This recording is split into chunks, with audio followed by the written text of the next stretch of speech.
प्याज के भाव अचानक से ही आसमान छूने लगे। जिन किसानों ने अपना प्याज 5 रुपए किलो बेचा, वही प्याज मार्केट में आज 100 रुपए किलो बिक रहा था। किसानों के बीच आजकल बातचीत का सिर्फ एक ही मुद्दा था। ये तो हम लोगों के साथ ज्यादती हो गई। इतना सस्ता प्याज खरीदकर सरकार कितने महंगे रेट पर बेच रही है। इतने सालों से प्याज की खेती कर रहे हैं, इस बार ऐसा लग रहा है जैसे कि हम लोग लुट गए हैं। सभी किसान अपने अपने तरीके से अपनी परेशानी एक दूसरे को बता रहे थे। उसके बाद सब अपने अपने घर चले जाते हैं। रामेश्वरम भी अपने घर आ जाता है। रामेश्वरम के परिवार में उसकी पत्नी सुलोचना, बेटी लावण्या और बेटा जितेश था। वो महाराष्ट्र के एक छोटे से गांव संगरूप में रहते थे। वैसे तो गांव के ज्यादातर किसान प्याज की ही खेती करते थे, लेकिन ऑफ सीजन में दूसरी सब्जियां भी लगाते थे। इस बार जो किसानों ने अपना प्याज सरकार को बेचा तो 5 रुपए किलो पर बेचा, और अचानक से ही 2 महीने बाद मार्केट में रेट 100 रुपए किलो हो गया। सुलोचना, इस बारी जो हो गया सो हो गया। इस बार मैं प्याज की इतनी खेती करूंगा और उसे बेचूंगा नहीं जब तक कि मुझे अच्छा दाम नहीं मिल जाएगा। देख लेना, आपको जैसा ठीक लगे। खेती के बारे में तो मैं कुछ भी नहीं जानती। आए, तेरे को पता है हमारे स्कूल में सारे टीचर भी इसी बारे में बात कर रहे थे। मेरे को पता होता कि इतना दाम बढ़ने का है तो मैं अपना प्याज मार्केट में नहीं बेचता। देवा रे देवा, जो हो गया उसे जाने दो। आगे की आगे देखेंगे। मेरा माथा दुख रहे है। लावण्या बेटा, सबके लिए खाना तो लगा। रामेश्वर वैसे तो बहुत अच्छा था, लेकिन थोड़ा लालची था। जब उसे अपनी सब्जियों के अच्छे दाम मिलते तो वो उन्हें बेच देता। तब ये भी नहीं सोचता कि परिवार के लिए भी कुछ सब्जी चाहिए या नहीं।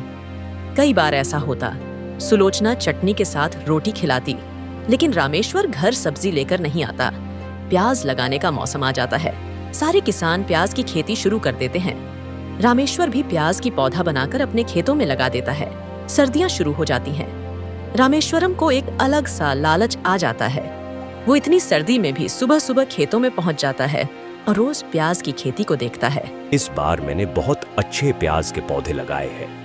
प्याज भी अच्छी मात्रा में उभरना चाहिए।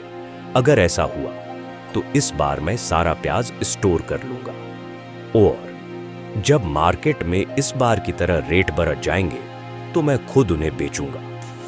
तभी वहाँ एक किसान आ जाता है। अरे रामेश्वर भाई, देख रहा हूँ इतनी ठंड में सुबह सुबह खेत में आ जाते हो। इतनी ठंड में रोज देखने से तेरी फसल 2 दिन में तैयार थोड़ी हो जाएगी। टाइम तो ये उतना ही लेगी जितने में ये तैयार होती है।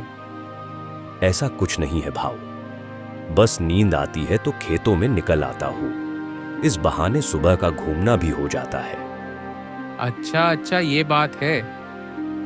चलो फिर गांव चलते हैं। इस बारी मैं अपनी प्याज की फसल जल्दी बेच दूंगा और फिर अपनी खेतों में सब्जियां लगाऊंगा। सोच रहा हूँ अलग अलग तरह की सब्जियां लगा लूंगा, तो मार्केट में हर वक्त कुछ न कुछ बिकता रहेगा। रामेश्वरम मन ही मन उसके ऊपर हंस रहा था। मूर्ख इंसान, मैं तो अपने प्याज को स्टोर करके रख लूंगा और ऊंचे दामों पे बेचूंगा। रामेश्वरम घर आ जाता है। बाबा, मेरे को चॉकलेट चाहिए। फिर वो अपने बेटे जितेश को लेकर मार्केट चला जाता है। वहीं पर ही गांव के 2 किसान आपस में बात कर रहे थे। रामेश्वरम उनको देखकर उनके पास चला जाता है। कैसे हो भाव? इधर मार्केट में कुछ लेने का है क्या? अरे, मैं यहाँ अपने खेतों के लिए खाद लेने आया था। दुकान वाला मुझसे कह रहा है कि एक ऐसा खाद आया है जिसे प्याज पर डालेंगे तो प्याज बड़े भी उगेंगे और जल्दी भी। फिर तो जरूर कोई गड़बड़ होगी। जो चीज प्रकृति के हिसाब से तैयार होती है वही अच्छी होती है। किसानों की ये बात सुनकर रामेश्वरम के कान खड़े हो जाते हैं। मुझे भी बताओ, कौन सी दुकान वाला है जिसने ये बोला है? पहला किसान रामेश्वरम को दुकान बता देता है। अपने बेटे जितेश को चॉकलेट दिलाने के बाद वो उस दुकान वाले के पास जाता है। भाऊ, मेरे को पता चला है कि तुम एक ऐसी खाद लाए हो जो प्याज की खेती पर डालेंगे तो वो जल्दी तैयार हो जाएगी।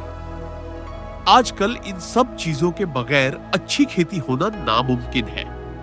जब तक चीजों को ट्राई नहीं करोगे तो पता कैसे चलेगा कि वो अच्छी है या नहीं। तुम बिल्कुल बराबर बोलता भाव। औरों का मेरे को नहीं पता, तुम मेरे को वो खाद दे दो। रामेश्वरम खुशी खुशी घर आ जाता है। अगली सुबह रामेश्वरम अपने खेत में जल्दी पहुंच जाता है और सारे खेत में दुकानदार वाला दिया हुआ खाद फैला देता है। खाद फैलाने के बाद वो सपने देखता हुआ घर आता है। इस बार की मेरी प्याज की फसल इतनी अच्छी होगी कि मेरी सारी गरीबी दूर हो जाएगी। फिर मैं एक खेत और खरीद लूंगा और उसमें भी प्याज की खेती करूंगा और इस तरह साल दर साल मेरे पास बहुत सारे पैसे हो जाएंगे। क्या हुआ? बड़ा मुस्कुरा रहे हो। तुझे पता है, कल मैं जब मार्केट जीतेश को चॉकलेट दिलाने गया था, वही एक खाद की दुकान है। उस खाद वाले ने मुझे ऐसी खाद दी है जिसे मैं अभी प्याज के ऊपर फैला कर आया हूं। इस बारी हमारी फसल और समय से जल्दी तैयार हो जाएगी और प्याज भी बढ़िया लगेंगे। क्या खाद वाले से गांव वालों ने भी खाद खरीदा है? अरे, इस गांव वालों को अक्ल ही कहां है। यहाँ के किसान तो बस बाल की खाल निकालना जानते हैं। जब मेरी बढ़िया प्याज की फसल देखेंगे तो सब जल भुन जाएंगे। देवा रे देवा, मेरे को तो समझ में नहीं आता कि आपको अकल कब आएगी। अगर वो खाद खराब निकला तो हमारी फसल खराब हो जाएगी और आपने तो सारे खेत में ही वो खाद फैला दी है। तुम क्या जानो खेती बाड़ी करना, तुम्हें तो बस घर में बैठकर नुक्स निकालना आता है। देवा देवा, इन्होंने जो किया सो किया, पर हमारा खेत खराब मत होने देना। 2 दिन बाद रामेश्वरम अपने खेत में फिर जाता है और वो देखता है कि उसकी प्याज की खेती बहुत अच्छी हुई है। सारी पत्ते हरी हरी और बड़ी बड़ी हो गई हैं। अरे रामेश्वर भाव, खेतों में ऐसा क्या डाला है? तेरी फसल तो 2 दिन में ही बड़ी बड़ी दिखाई दे रही है। अच्छा, मुझे तो ऐसा नहीं लग रहा। लगता है इस बारी तुम्हारी फसल बहुत अच्छी होगी। मेरी मानो जैसे ही फसल तैयार हो फटाफट निकाल देना।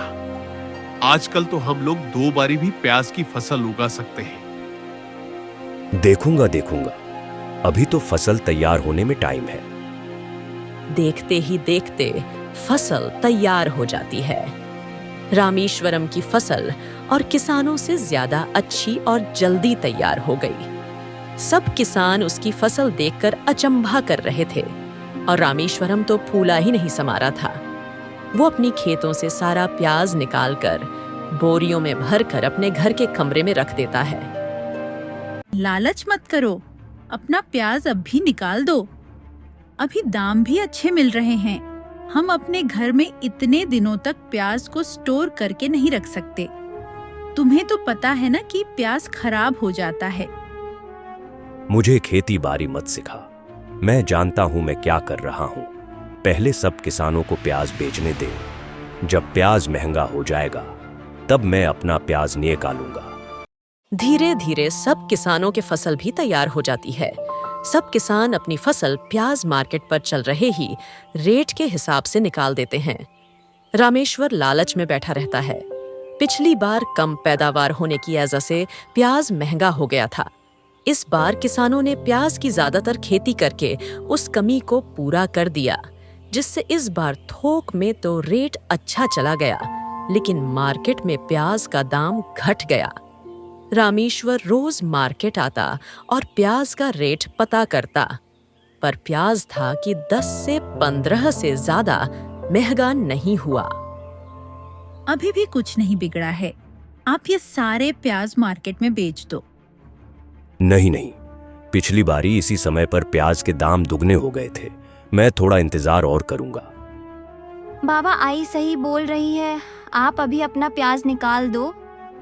हमारी टीचर बता रहे थे कि इस बारी प्याज की खेती बहुत अच्छी हुई है और ज़्यादातर किसानों ने प्याज की ही खेती की थी, इसलिए इस बारी रेट ज़्यादा नहीं चढ़ेगा।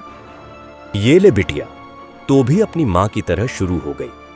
मैंने कहा ना, मैं अभी थोड़ा और इंतजार करूंगा। रामेश्वर 1 महीना और इंतजार करता है, लेकिन इस बार दक्षिण भारत ही नहीं, उत्तर भारत में भी प्याज की अच्छी फसल हुई। मार्केट में इतना प्याज था कि प्याज की दाम धम्म से नीचे गिर गए। अब रामेश्वर को अपनी प्याज की चिंता सताने लगी। उसने पूरी रात सोच और अगली सुबह मुझे लगता है सलोचना मुझे अपना प्याज निकाल देना चाहिए, वरना मुझे ये दाम भी नहीं मिलेंगे। आपने बिल्कुल सही निर्णय लिया है। जल्दी से आज अपना सारा प्याज मार्केट में बेचाओ। रामेश्वर उस कमरे में जाता है जहां पर प्याज रखे थे। पर यह क्या? प्याज की बोरियां तो सड़ रही थीं। रामेश्वर एक एक बोरी को खोल कर देखता है। किसी बोरी में कम और किसी में ज्यादा अधिकतर प्याज खराब हो चुके थे और कमरे में से भी बहुत गंदी बदबू आ रही थी। इतनी तीखी गंध से सुलोचना घबराकर उस कमरे में आती है और सर पकड़कर बैठ जाती है। देवा देवा, ये क्या हो गया? हमारी तो सारी फसल खराब हो गई। मैंने कितना कहा था आपसे कि प्याज बेच दो, पर तब आपने मेरी एक न सुनी। आपके लालच ने हमारी पूरी फसल खराब कर दी है। रामेश्वर भी वहीं सर पकड़कर बैठ जाता है। उसके लालच ने उसकी फसल को खराब किया ही किया, उसकी माली हालत भी खराब हो गई। अब पता चला आपको कि लालच कितनी बुरी बला है। और रामेश्वर अपना समूह लेकर बैठा रहा।